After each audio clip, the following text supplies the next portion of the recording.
Static switches हमारा next topic है। Static switch नाम से क्लियर है। स्टैटिक स्विच ऐसा स्विच जिसके कोई मूविंग पार्ट्स ना हो वो कहलाएगा स्टैटिक स्विच। तो स्टैटिक स्विच जनरली किस प्रकार जो है यहाँ पर आपको मालूम है पावर सेमीकंडक्टर जो डिवाइसेस होती हैं उनको टर्न ऑन और टर्न ऑफ किया जा सकता है with in a few micro seconds, और इस प्रकार से वो एक तरीके से फास्ट एक्टिंग स्टैटिक स्विचेस की तरह कार्य करते हैं। हाई पावर एप्लीकेशंस के लिए हम थायरिस्टर्स को स्टैटिक स्विचेस के रूप में यूज़ करते हैं, और लो पावर एप्लीकेशंस के लिए हम जनरली पावर ट्रांजिस्टर्स का उपयोग करते हैं। तो यहाँ पर जो स्टैटिक स्विचेस हैं जनरली दो प्रकार के होंगे, एक होगा एसी स्विचेस और एक होगा डीसी स्विचेस। आपको मैंने एक एग्जांपल दिया है यहाँ पे सिंगल फेज एसी स्विचेस का।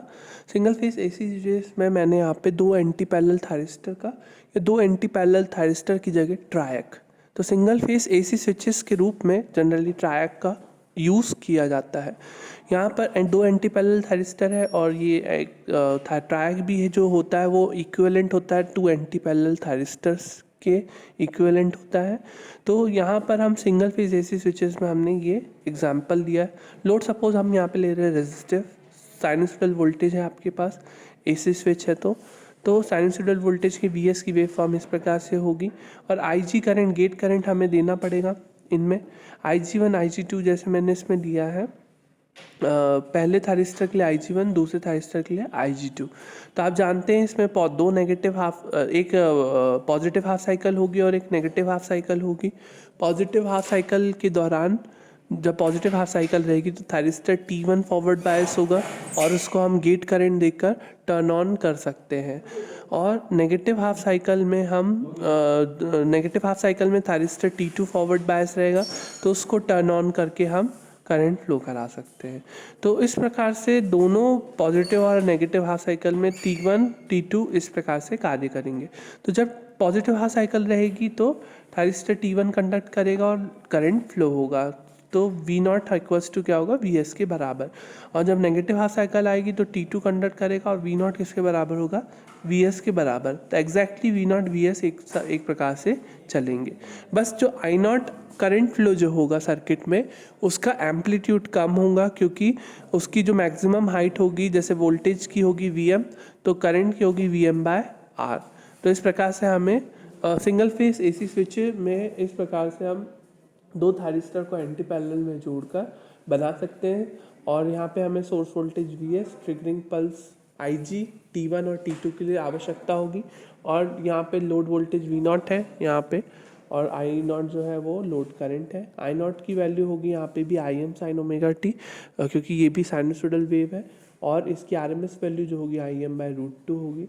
हम बाई डायरेक्शनल स्विच भी यूज़ कर सकते हैं, लेकिन उसमें हम एक थायरिस्टर और 4 डायोड का यूज़ करते हुए हम बाई डायरेक्शनल स्विच भी बना सकते हैं। Single phase AC switch generally हम दो एंटी पैरेलल थायरिस्टर्स या ट्रायक्स के रूप में यूज़ करते हैं। यहाँ पे हम पावर ट्रांजिस्टर्स का भी उपयोग कर सकते हैं और ट्रायक का भी यूज़ कर सकते हैं। पावर ट्रांजिस्टर का यूज़ करेंगे जैसा कि मैंने आपको बताया लो पावर एप्लीकेशंस के लिए। थायरिस्टर्स हम जब यूज़ करते हैं जब हाई पावर एप्लीकेशंस हो, क्योंकि साइनसॉइडल वोल्टेज है तो यहाँ पे थायरिस्टर के लिए अलग से कोई कम्यूटेशन सर्किट की भी आवश्यकता नहीं होती है। तो हाई पावर एप्लीकेशंस के लिए हम जनरली SCR या थायरिस्टर्स को ही यूज़ करते हैं। नेक्स्ट डीसी स्विचेस में हम जनरली जैसा कि हमको मालूम है इनपुट डीसी स्विच है तो इनपुट वोल्टेज हमारा डीसी होगा, तो इसमें हम पावर सेमीकंडक्टर डिवाइसेस हम जो यहाँ पे यूज़ करेंगे एज अ डीसी स्विच वो हम ट्रांजिस्टर्स, थायरिस्टर्स या GTO का यूज़ करेंगे। जैसा कि आप देख रहे हैं सर्किट में मैंने एक में थायरिस्टर का यूज़ किया है, एक में मैंने ट्रांजिस्टर का यूज़ किया है और एक में मैंने GTO का यूज़ किया है। तो यहाँ पर थायरिस्टर अगर हम यूज़ करते हैं क्योंकि इनपुट वोल्टेज DC है तो यहाँ पे हमें एक कम्यूटेशन सर्किट की आवश्यकता होगी, जिसके लिए हमने auxiliary thyristor, commutating component, capacitor और freewheeling diode across load use किया। तो इसके लिए हमें पूरा एक कम्यूटेशन सर्किट भी ज़रूरत पड़ रही है। अगर हम ट्रांजिस्टर के यूज़ करते हैं तो बेस करंट द्वारा हम उसको टर्न ऑन और टर्न ऑफ कर सकते हैं। तो ट्रांजिस्टर के लिए हमें अलग से सर्किट की टर्न ऑफ करने की सर्किट की ज़रूरत नहीं पड़ती। जीटीओ में भी ऐसी है, पॉजिटिव गेट करंट से हम उसको ऑन कर सकते हैं और नेगेटिव गेट करंट से हम उसको ऑफ कर सकते हैं। तो ये भी फुली कंट्रोल्ड डिवाइस है, तो इधर भी हमें कम्यूटेशन सर्किट की आवश्यकता नहीं पड़ेगी। अब यहाँ पे जो पहला सर्किट है आपका, जो थायरिस्टर हमने यहाँ पे यूज़ किया है, इसमें हमने फोर्स कम्यूटेशन सर्किट का यूज़ किया है। यहाँ पे जो T1 है मेन थायरिस्टर है आपका, और TA जो है आपका ऑक्सिलरी थायरिस्टर है। कैपेसिटर C जो है वो चार्ज है वोल्टेज VS से with lower plate positive and upper plate negative. इस प्रकार से हमने कैपेसिटर C को चार्ज रखा है। और जब T1 को ऑन किया जाएगा, जब T1 ऑन होगा तो लोड करंट जो होगी I0 वो फ्लो होगी फ्रॉम सोर्स टू लोड। इस प्रकार से जब T1 को टर्न ऑन किया जाएगा, अब कैपेसिटर C जो है तुरंत क्या करेगा, VS से रिवर्स बायस है, रिवर्स बायस कर देगा थायरिस्टर T1 को और इसको टर्न ऑफ कर देगा, और साथ ही साथ TA को क्या कर देगा, ये टर्न ऑन कर देगा। तो करंट जो फ्लो है होगा वो इस प्रकार से TA के थ्रू होगा। तो इस तरह C जो है वो फिर चार्ज होगा विथ अपर प्लेट पॉजिटिव और लोअर प्लेट नेगेटिव, और जैसे अपर प्लेट पॉजिटिव हो जाएगी लोअर प्लेट नेगेटिव हो जाएगी, तो नेगेटिव लोअर प्लेट होने के कारण थायरिस्टर TA जो है वो रिवर्स बायस हो जाएगा और थायरिस्टर TA टर्न ऑफ हो जाएगा। तो इस प्रकार से हम DC स्विच के रूप में थायरिस्टर का यूज़ करके फोर्स कम्यूटेशन सर्किट लगा के उसे DC स्विच की तरह यूज़ करके हम DC वोल्टेज का जो DC करंट होगा वो लोड के थ्रू फ्लो करा सकते हैं। अगर लोड हमारा इंडक्टिव नेचर या कैपेसिटिव नेचर या कॉम्बिनेशनल लोड नेचर का होगा तो फ्री व्हीलिंग डायोड के थ्रू वो अपनी एनर्जी रिलीज़ कर देगा। तो ये एज अ स्विच हम यहाँ पे थायरिस्टर का यूज़ करते हैं, तो हमें एक्स्ट्रा सर्किट यूज़ करना पड़ता है। तो जनरली हम पावर ट्रांजिस्टर्स का उपयोग करते हैं, जहाँ पे बेस करंट को ट्रांजिस्टर में बेस करंट दिया जाता है, जिससे ट्रांजिस्टर जो है वो टर्न ऑन हो जाता है। और जैसे ही वो टर्न ऑन हो जाता है तो आपका सोर्स वोल्टेज है वो पूरा का पूरा लोड वोल्टेज V0 के अक्रॉस अपीयर होता है। और जैसे ही बेस करंट को हटा दिया जाता है तो ट्रांजिस्टर आपका टर्न ऑफ हो जाता है, और ट्रांजिस्टर टर्न ऑफ हो जाएगा तो लोड करंट की वैल्यू क्या हो जाएगी, ज़ीरो। जो करंट फ्लो हो रहा था इसमें लोड करंट की वैल्यू हो जाएगी ज़ीरो।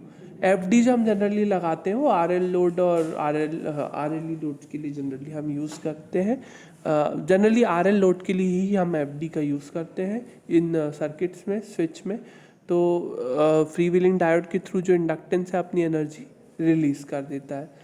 GTO को हम यहाँ पे हम GTO को भी यूज़ कर सकते हैं ट्रांजिस्टर की जगह। तो GTO जब अगर हम यूज़ करेंगे तो पॉजिटिव गेट पल्स देंगे तो GTO टर्न ऑन हो जाएगा, नेगेटिव गेट पल्स देंगे तो GTO टर्न ऑफ हो जाएगा। तो जब हमें टर्न ऑन करना हो तो पॉजिटिव गेट पल्स दे देंगे, और जब टर्न ऑफ करना हो तो नेगेटिव गेट पल्स दे देंगे। तो वो अकॉर्डिंगली टाइम जो हमारा सर्किट होगा गेट सर्किट, उसके थ्रू हम GTO का टर्न ऑन और टर्न ऑफ टाइम डिसाइड करके उसे टर्न ऑन और टर्न ऑफ एक पर्टिकुलर इंस्टेंट में कर सकते हैं।